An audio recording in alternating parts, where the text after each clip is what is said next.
Hey guys, this is a Patreon Q&A. If you would like to be in next week's video, simply check out the link in the description and you can sign up there. I'm also going to be going into spoilers for all the series I'm going to be talking about. Jimmy P asks, excluding plot armor Ares rewind quirk, the only plausible way I can ascertain Bakugo interacting with Deku is for him becoming a vestige. My question is, do you believe he's dead? If so, do you believe the vestige theory has merit? So I talked about this in my review for 362, and I'm not really sure if Bakugo is truly dead, and I do think the vestige theory has merit. It just hasn't concretely been built in the manga. But let me go into what had actually happened, and then I'll try to backtrack from there. So in chapter 362, we saw Bakugo taking on Shigaraki, and suddenly Bakugo had reminded him of the second user of One for All for some reason. And then out of nowhere, Bakugo kind of goes to like this white space where he sees the vestige of All Might. And then we come back to reality, and Bakugo is being stabbed through the chest by Shigaraki / All for One, and we see like his heart being pierced, and Best Jeanist is like, his heart. And then in the final panel, we see Bakugo like on the ground with a massive chest wound, bleeding from the mouth, with lifeless eyes. Now that being said, it's never explicitly stated that like he's dead or he died or anything like that. It's more so just implied at this point. So I'm not sure if he is like dead, but if I had to like bet on it, I'd say, yeah, I guess he's dead. His friggin' heart got pierced, right? But also, as I said before, you know, this is battle manga, and characters as important as Bakugo don't necessarily stay dead. I mean, there was already kind of a fake out with Bakugo's death in the previous war, right? So let me go over some ways that he could come back, at least options that are realistic, I suppose. So first of all, we have the big popular Eri possibility, right? And this theory or option is really like polarizing, because you have like one set of people in this camp that are like, no, Ares quirk can't bring Bakugo back. I know this for a fact because I fully understand her quirk, even though it hasn't been fully explained to the audience how exactly it works. So in chapter 161, Aizawa is talking to Zuko about Ares quirk, and he says that it only works on people and not objects. And that was like the official translation, so that's as much as we get insight into it, I suppose. Now, does that mean that the people have to be alive? I don't know. We haven't really seen her use it a lot, so it's unknown at this point. But at least in my opinion, from what I've been able to see and how it's implied to be working, I don't see why she wouldn't be able to rewind Bakugo back to a state of being alive, similar to how Thanos used the Time Stone to like rewind Vision back to being alive at the end of Infinity War. Obviously, they are not the same powers, I know, but at least in my opinion, it kind of has similar fundamentals. Like, I don't think her ability is like a regeneration or something like that. It seems like she's like literally rewinding time. So I think she could do it to Bakugo. Now, does that mean that like she's going to randomly show up on the battlefield here and then bring him back to life? No, that's probably not going to happen. It's more likely that they would like bring Bakugo to her, if anything. Now, another possibility aside from that is Best Jeanist, actually. Him saying his heart maybe could be a clue as to what could be happening in the future here, because we know that Best Jeanist's quirk is Fiber Master. And in chapter 292, it straight up says that he can control any fiber at will. I mean, we saw him control cloth and carbon fiber, but I'm gonna take this for what it means and assume that, you know, he can control literally any fiber there is. Then I suppose he could repair the muscle fibers or like the collagen fibers in Bakugo's heart. And, you know, that would kind of make sense, at least for Best Jeanist being the one to partly save Bakugo because of their relationship, and also Best Jeanist having a fake out death of his own. And if this were to happen, I don't know if that would necessarily like bring Bakugo back to life immediately, but after that, maybe like Mirio goes inside of his chest and like manually starts pumping his heart or something, or Kaminari randomly comes to the surface and then he just revives Bakugo with like a shock or something, because Kaminari and Bakugo also have a close relationship as well. Or maybe Yaoyorozu comes up and she, you know, pulls something out, and then that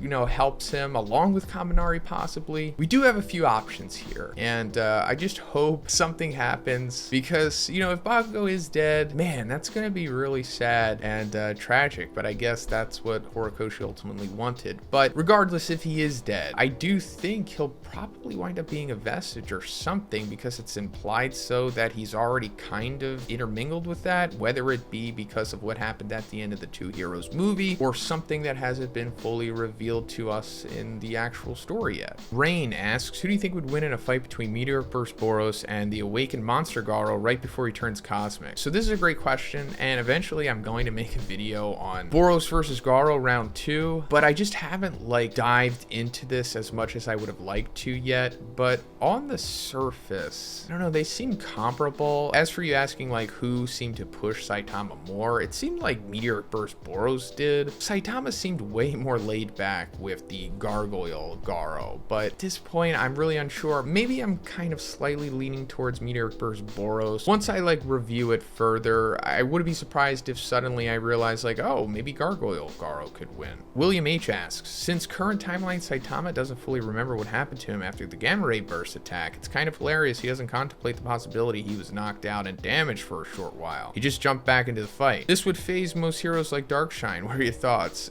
Because I don't think Saitama was knocked out or damaged. I know we don't fully see what happened to him. The most we saw is that he was like under rubble or something, and I think that's the most of what happened. Like he got shot and blasted like far into the ground, or I don't know, something like that. I highly doubt Saitama was knocked out, because like he's Saitama, and he definitely wasn't damaged by it for sure. So MajinBoros is basically saying that there's a possibility that Drive Knight is the original Genos that we saw in the previous timeline, where half of his head was blown off, and God basically intervened and turned him into Drive Knight more or less, and Drive Knight used the abilities that he gained from God to go back to this timeline so that he became Drive Knight as a way to get Orochi cells to ultimately bring God back. I think that's kind of what you're saying here. Now, I do think that Drive Knight is for sure going to resurrect Orochi, and that is going to lead to God's resurrection to Earth. I talked about this in many videos, but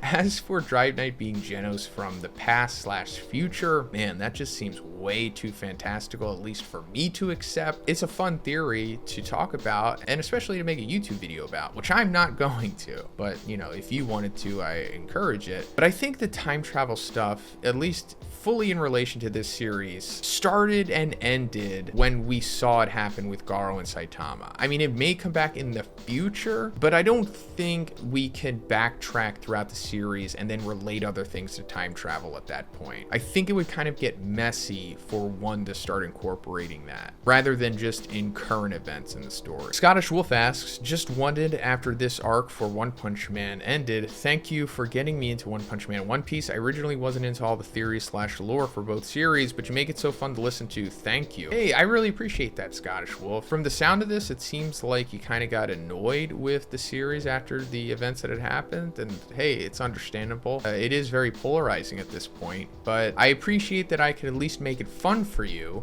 with both of these series, because that's ultimately my intention. That's all my content is. It's just meant to be fun.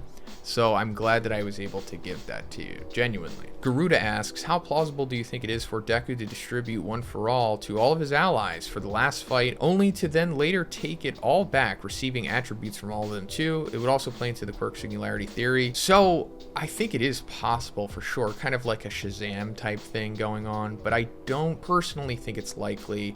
And I don't know if the fandom would necessarily really like that. I mean, yeah, part of me thinks it would kind of be cool to see the significant students like getting powered up by One for All and then seeing how their quirks get altered by it. But it also kind of seems like a cop-out. But I do think that that could happen. And I'm not exactly sure if he would gain all of their quirks immediately, because I don't really know how long it takes for things to be stored in the quirk factor of One for All after one holds it. But considering what's happening with Bakugo, or what may happen with him, this might be likely, possibly. I don't know. Once we see what's going on with Bakugo, I think this may be more likely. Awakened Saitama asks, God has killed Garo, but it was with such ease that it makes me wonder, is he like that unbelievably powerful that he could just no diff a powerhouse like Garo, or is it not as significant as I think because he had given Garo the powers that he had, so he had already controlled him, also controlling his life? Yeah, I definitely think it's the latter here. But God is also unbelievably powerful. Like, he's going to far surpass the power that we saw from Cosmic Fear Garo for sure. But I also think that he was able to turn Garo to salt because he, you know, was controlling Garo. Like, he made him his avatar essentially, so he was always in control of him. If Garo was kind of like a separate entity that had nothing to do with God and he was just that powerful somehow, I think it would have been a much different story. Mr. Toby 1018 asks, what if the subterranean dream wasn't actually a dream in chapter 168 and it wasn't the first time Saitama has reversed causality? Unknowingly to the reader obviously, but Genos' big encyclopedic dialogue in 169 had me thinking. So I don't think so, because I don't think one had always had this in mind, to be honest. The whole time travel, reversal, causality thing. I'm not saying that he just came up with it, but I think he may have come up with it at least in the last 5-ish years, maybe the last 2 years possibly. Just the way that I have been following his work and what Murata has been telling us. So I don't think what we actually saw in the dream was like an actual reality that had happened. I mean, it is possible for sure, but I would just like to think that that was kind of a self-contained little moment, especially just to ingratiate the reader with like,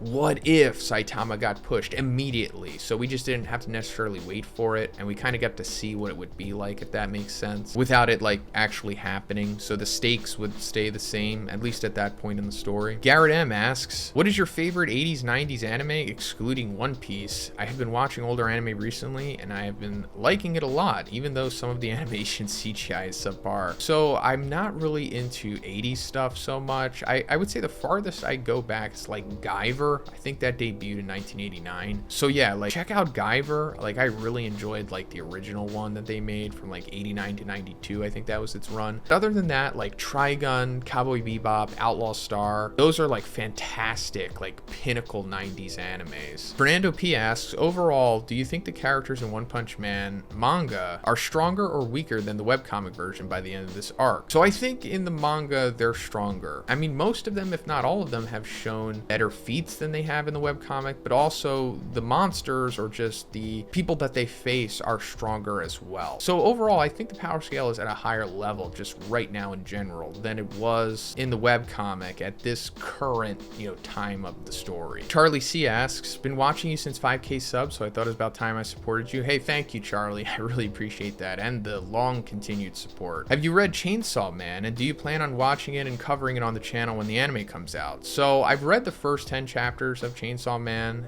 and I plan on finishing it within the next 2 weeks. And yeah, I'm definitely going to be covering the anime on the channel. To me, it seems like this is going to explode in popularity like when it finally airs. So yeah, I'm definitely going to be covering it for sure. So look out for that content. Zeldoor asks, do you think Kenjaku could have been behind at least funding the Time Vessel Association? I could see him being one of the elders or something before he changed the Ghetto's body. So this seems likely, right? Although the way that he talks about it in the manga, it makes it seem like Toji was kind of just like an anomaly, and he didn't even really count on Toji coming along and killing Riko. But considering what Kenjaku ultimately wants is for Tengen to become like a cursed spirit so that he can absorb him using Geto's ability, it makes sense that he would be associated with the Time Vessel Association in some way. And considering that it's like also slowly being revealed that Kenjaku is pretty much pulling the strings of everything in the series, I wouldn't be surprised if this is revealed too. Jon C asks, how cool would it be if Cosmic Fear Garo imitated Boros' meteoric burst and they had a meteoric burst fight? So you mean like if Cosmic Fear Garo were to fight Boros? So yeah, that would be awesome, but I don't think it would necessarily need to get to that point because Cosmic Fear Garo is just so much stronger than meteoric burst Boros. But if they were somehow leveled out or Garo needed to do that,